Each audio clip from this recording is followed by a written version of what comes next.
येषां त्वन्तगतं पापं जनानां पुण्यकर्मणां ते द्वन्द्वमोहनिर्मुक्ता भजन्ते मां दृढव्रताः।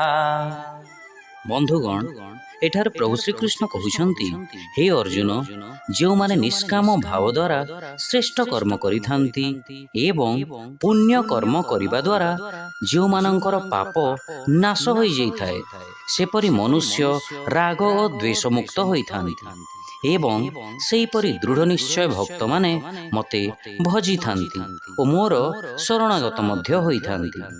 बंधुगण, जो व्यक्ति माने भगवत प्राप्तिर अभिलाषी थांती से माने दुख को आध्यात्मिक प्रगति भावे बा सकारात्मक भावे देखि थांती एवं मायिक सुख और सांसारिक सुख को नकारात्मक भावे देखि ता प्रति सावधान रही थांती।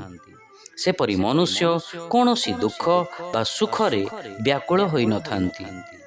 आसक्ति एवं विरक्तिर द्वैतरु निजको मनकु मुक्त करिथिबा एई मनुष्य माने अविचलित निष्ठारे प्रभु श्रीकृष्ण को उपासना करी सफल होइथान्ति।